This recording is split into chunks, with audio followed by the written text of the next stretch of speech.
दोस्तों, आप सभी का स्वागत है आपके अपने YouTube चैनल सीडीपी को निवासी मैम पर। उम्मीद है आप लोग बहुत अच्छे होंगे और अपनी तैयारी भी बहुत अच्छी तरीके से कर रहे होंगे। तो हम शुरू करते हैं अपनी आज की क्लास। इससे पहले अपनी क्लास शुरू करें, आप लोग हमारे इस सेशन को शेयर कर दीजिए अपने दोस्तों के पास ज़्यादा से ज़्यादा। देखते हैं आज का पहला क्वेश्चन। भारत में हिमालय की सबसे ऊंची चोटी का नाम क्या बताना है? भारत में हिमालय की सबसे ऊंची चोटी कौन सी, ये बताना है। देखिए ऑप्शन, पहला है माउंट केटू, दूसरा है माउंट एवरेस्ट, तीसरा है माउंट कंचनजंगा, चौथा है माउंट धौलागिरी। बताइए कौन सी होगी। भारत में हिमालय की सबसे ऊंची चोटी हो जाएगी ऑप्शन नंबर ए, माउंट केटू। कौन सी हो जाएगी? माउंट केटू। देखते हैं अगला क्वेश्चन। वायुमंडल की सबसे निचली परत का नाम है। देखिए वायुमंडल की सबसे निचली परत पूछ रहा है, कौन सी है। वायुमंडल की सबसे निचली परत हो जाएगी इसमें, देखिए ऑप्शन, पहला दिया है समताप मंडल, दूसरा है ओजोन मंडल, तीसरा है आयन मंडल, चौथा है क्षोभ मंडल। तो इसका ऑप्शन हो जाएगा डी। क्या हो जाएगा? क्षोभ मंडल। तो वायुमंडल की परतें होती कितनी है? एक होती है क्षोभ मंडल, एक होती है समताप मंडल, एक होती है मध्य मंडल, एक होती है ताप मंडल, एक होती है बाह्य मंडल। तो ये सब किसकी हैं? वायुमंडल की परतें हैं। वायुमंडल में मुख्य रूप से कौन कौन सी गैसें पाई जाती हैं? एक होती है नाइट्रोजन, एक होती है ऑक्सीजन, एक होती है कार्बन डाइऑक्साइड और एक होती है आर्गन। क्षोभ मंडल के बारे में थोड़ी जानकारी लेते हम लोग हैं। क्षोभ मंडल में हमें जो मौसम संबंधी घटनाओं के बारे में पता चलता है, जैसे बादल हो गया, ओस, पाला, कोहरा, वर्षा, ओलावृष्टि या फिर बादलों का गरजना, बिजली का चमकना, ये सब घटनाएं कहाँ पे होती हैं? क्षोभ मंडल के अंतर्गत होती हैं। चलते हैं आज के अगले क्वेश्चन पर। विटामिन सी की कमी से होने वाली बीमारी का नाम बताइए। क्या पूछ रहा है? विटामिन सी की कमी से होने वाली बीमारी का नाम। देखिए ऑप्शन नंबर ए स्कर्वी है, option number B beri, option number C रतौंधी, ऑप्शन नंबर डी थकान। इनमें से कौन सी ऐसी बीमारी है जो विटामिन सी की कमी से होती है? आंसर कीजिए आप लोग अपना अपना। कृपया सेशन को शेयर कर दीजिए अपने दोस्तों के पास। शेयर कर दें एक बार सभी लोग जल्दी जल्दी से, और इसका आंसर दीजिए विटामिन सी की कमी से होने वाली बीमारी का नाम। तो विटामिन सी की कमी से होता है ऑप्शन नंबर ए स्कर्वी हो जाता है। क्या हो जाता है? स्कर्वी। और अगर हम इसके आगे देखें, रतौंधी विटामिन ए की कमी से होता है, और बेरी जो है वो किसकी कमी से होता है? विटामिन B1 की कमी से होता है बेरी रोग। विटामिन सी की कमी से स्कर्वी रोग होता है, और साथ में क्या होता है?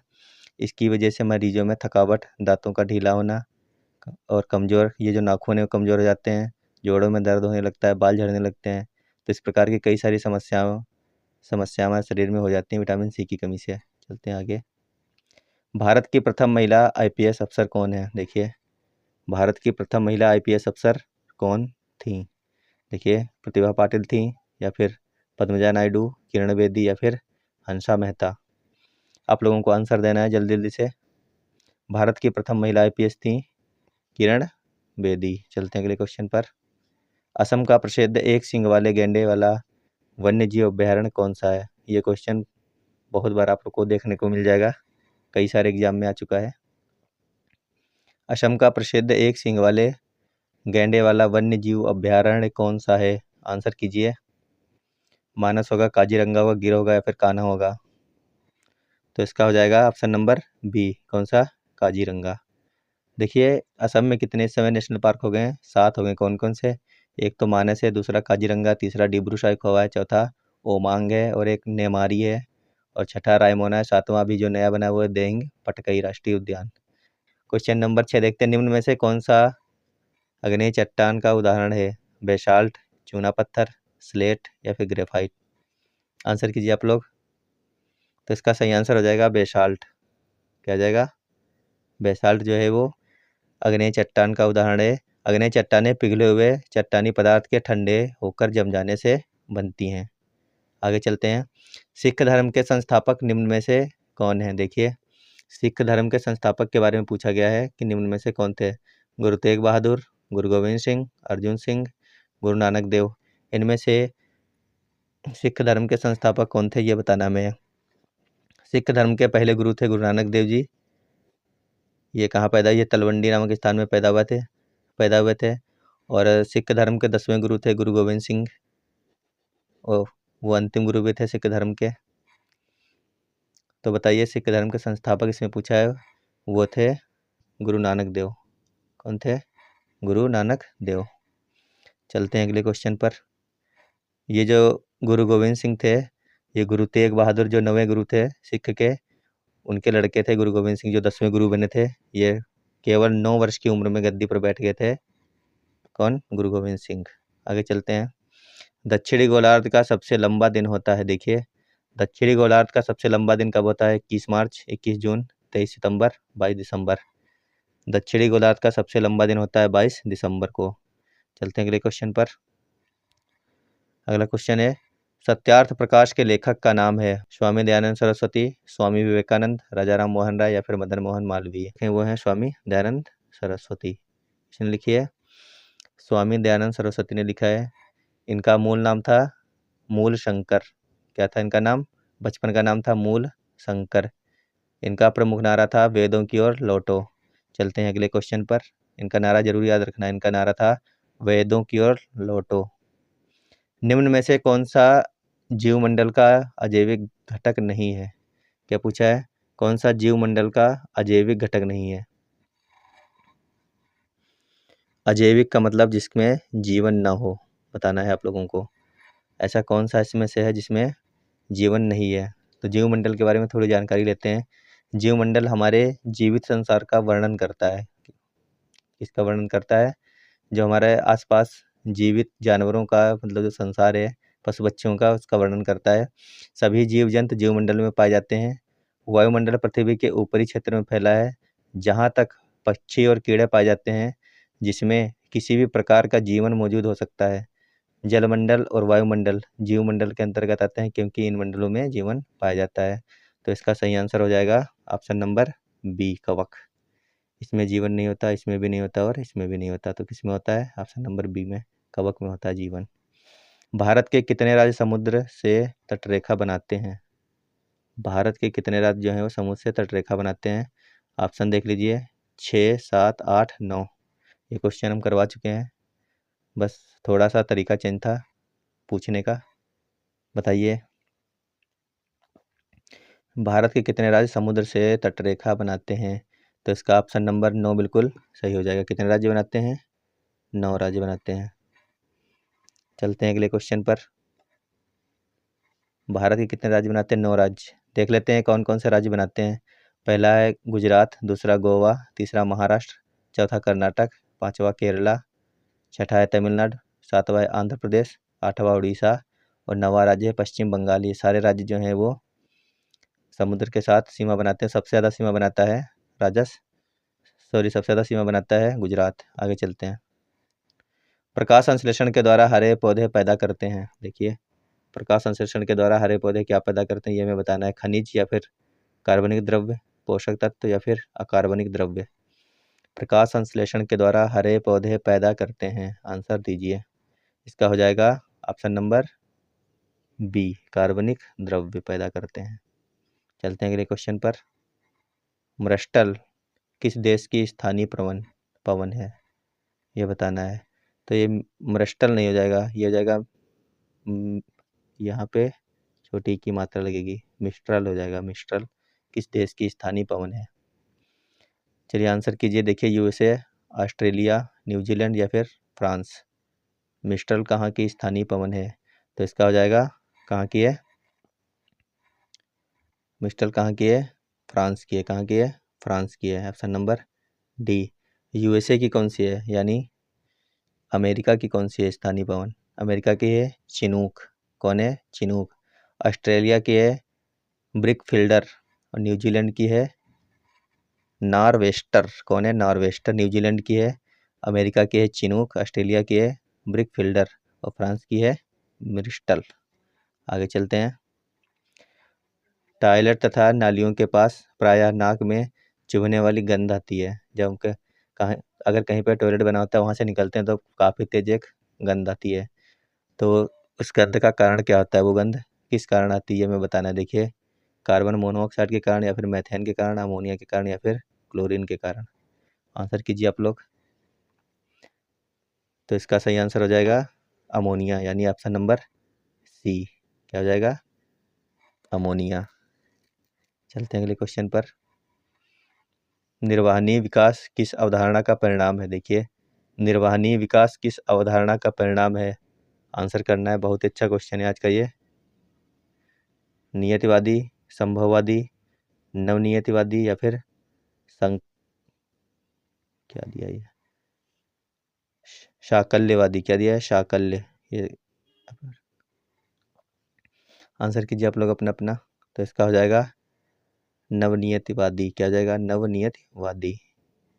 यहाँ पे शाकल्यवादी है, शाकल्य, डंडा लगेगा शाम में, शाकल्यवादी। आगे चलते हैं। इसका ऑप्शन नंबर सी राइट है। आगे चलते हैं। राज्यसभा भंग करने का अधिकार किसके पास है? देखिए, राज्यसभा को इनमें से कौन भंग कर सकता है? राष्ट्रपति कर सकता है, या फिर उपराष्ट्रपति, या फिर सर्वोच्च न्यायालय, या फिर कोई नहीं भंग कर सकता है? बताइए आप लोग, आंसर कीजिए। राज्यसभा भंग करने का अधिकार किसके पास है? तो इसका आंसर हो जाएगा ऑप्शन नंबर डी, क्योंकि राज्यसभा स्थायी सदन है, इसको कोई भंग नहीं कर सकता। आगे चलते हैं। रेड डाटा बुक किससे संबंधित है?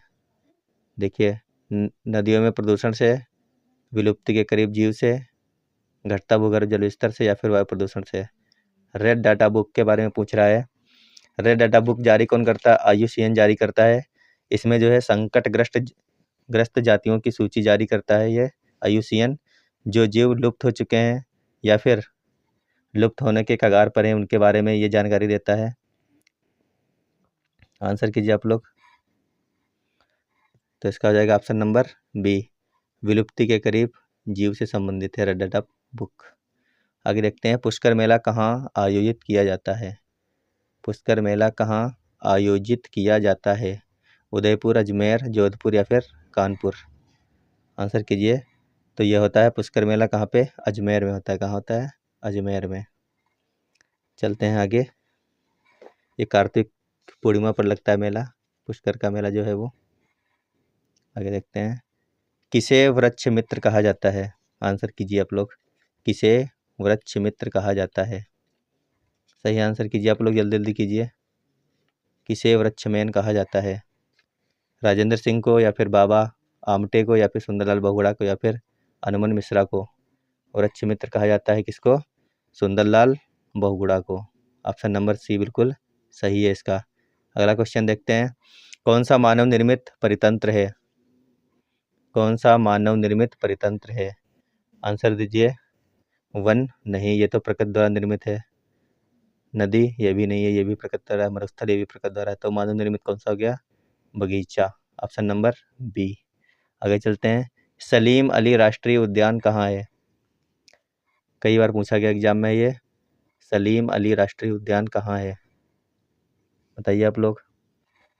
सलीम अली राष्ट्रीय उद्यान है कहाँ पे है? जम्मू एंड कश्मीर में। ऑप्शन नंबर डी इसका सही है।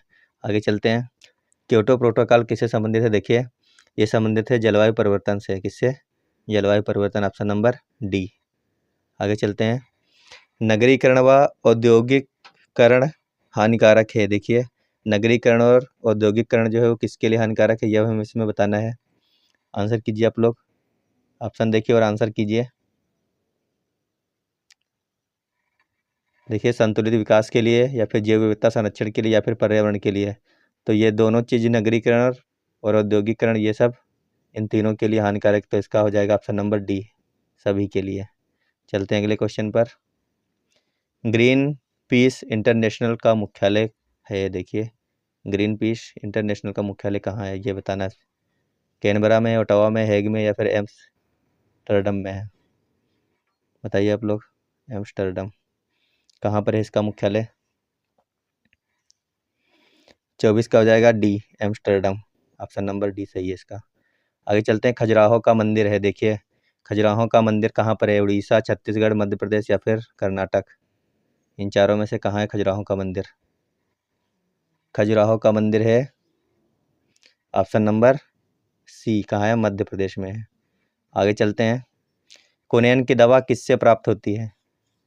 कुनैन की दवा किससे प्राप्त होती है? आंसर कीजिए। सिनकोना के पौधे से, या फिर मनी प्लांट से, या फिर यूकेलिप्टस से, या फिर एकोनाइट प्लांट से? कुनैन की दवा प्राप्त होती है ऑप्शन नंबर ए, सिनकोना से। किससे? सिनकोना। आगे चलते हैं। चमगादड़ स्तनधारी है क्योंकि वह चमगादड़ स्तनधारी क्यों है, मैं ये बताना है, उसका कारण क्या है। उड़ता है, रात्रिचर है, शाकाहारी है या फिर बच्चे देता है। चमगादड़ स्तनधारी क्यों है, ये बताना है। तो इसका हो जाएगा ऑप्शन नंबर डी। इसको स्तनधारी क्यों कहते हैं, क्योंकि यह बच्चे देता है। आगे चलते हैं। इंसुलिन की रासायनिक प्रकृति है, देखिए इंसुलिन की रासायनिक प्रकृति कैसी है। ऑप्शन देखते हैं, विटामिन, वसा, प्रोटीन या फिर कार्बोहाइड्रेट। इंसुलिन की रासायनिक प्रकृति है, तो इसका सही आंसर हो जाएगा कैसी है, प्रोटीन, ऑप्शन नंबर सी। अगला क्वेश्चन देखते हैं।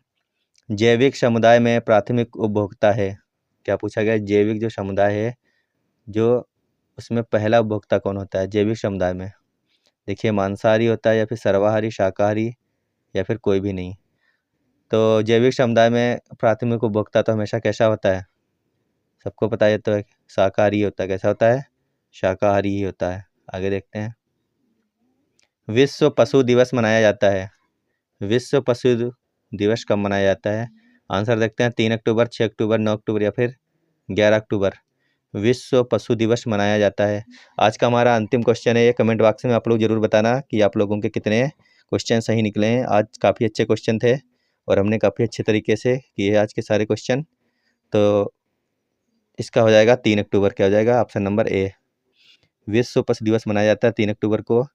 तो दोस्तों आप हमारी क्लास को लाइक कर दीजिए, शेयर कर दे ज़्यादा से ज़्यादा लोगों के पास। और अगर आपने अभी तक हमारा चैनल सब्सक्राइब नहीं किया तो कृपया कर लीजिए। क्लास देखने के लिए धन्यवाद। Bye bye, good night.